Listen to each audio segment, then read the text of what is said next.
action. It's Bortles. Into a double team, and it's intercepted. Picked off. One receiver to the left is Cooper.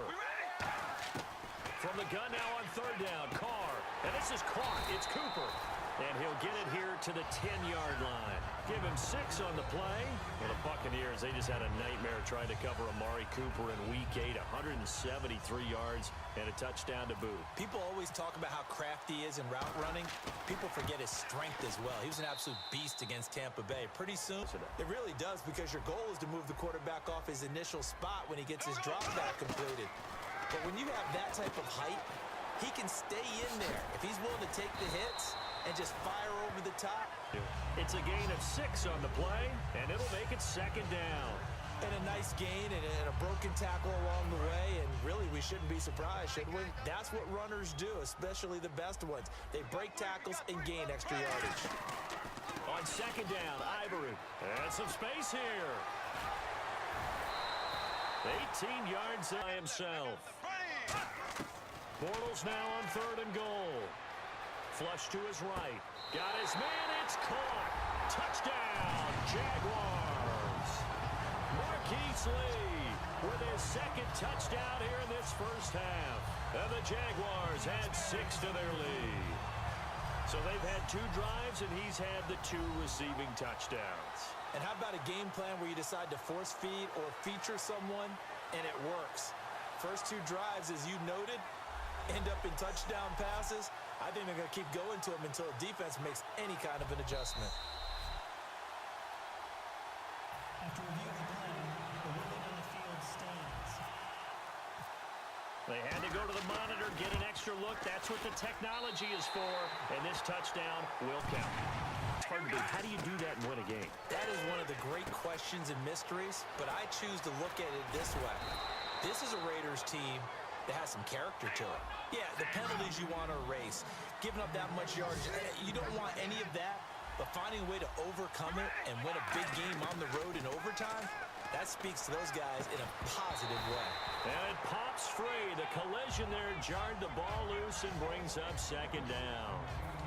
Fans, in honor of Veterans Day, for every point scored during the NFL's 32 Salute to Service games, the league will donate $1,000 to its military nonprofit partners, including the Pat Tillman Foundation, USO, and Wounded Warrior Project. To join the salute and learn more, visit NFL.com/salute. And we thank all those great men and women. Task at hand and coming away with the interception.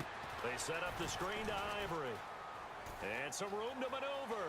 Right through him. Boom, bam. And he takes it in. Touchdown, Jacksonville. Big boy football. I like it. It's impressive, though, right? 4th touchdown. It really is, and it speaks to the athleticism of these guys in the NFL, because Donald Penn obviously spends all of his time trying to keep his quarterback clean, but to be able to catch the ball, turn upfield, and get to the end zone 4 different times, congratulations, Donald Penn. Back to the air on second down. It's Carr. He's going to let it go again. And he's unable to grab it. Thought he might have had position, couldn't hold on, third down. And when all else fails as a defender, when you're not there in the coverage, your best friend is exactly what we saw there. A big play shot taken by the offense. Unfortunately, it ended in a big drop. Throwing his Carr on third down. Now they set up the screen. That's complete. And he will have a first down as they get him to the ground at the 37.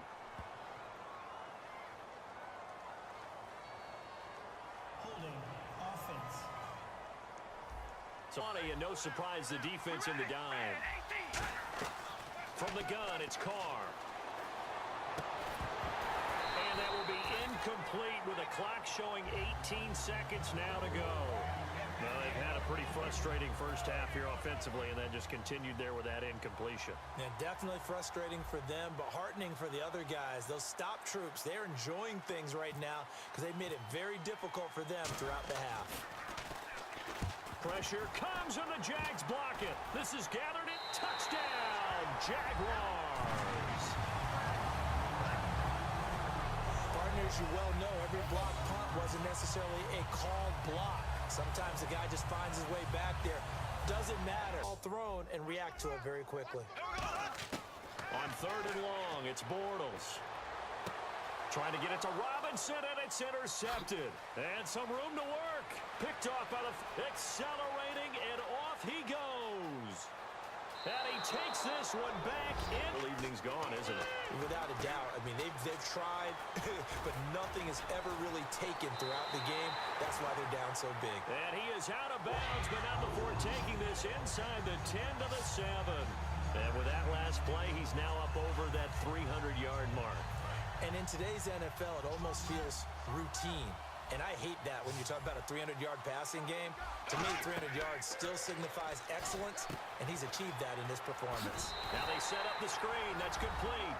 Holding serve here at home. The fans were into this one. They did what they needed to do. And right now, I'm just cupping my hand to my ear and listen. And now here is another interception. Picked off by Tashawn Gibson. And he'll bring this one back to the 29. The interception woes, they just continue to mount. He's thrown 5 picks. At this point, you got to be thinking, is it something between the ears? I think a confidence hit does occur once you start getting those numbers up there a little bit. But as you and I both know, it's not always just one guy's fault. And this is caught. A really good pickup at 28 yards. And they're going to hurry back to the line now. Bortles going to look and give him another 6. It's caught for a touchdown, and the blowout continues. Well, this game is definitely over,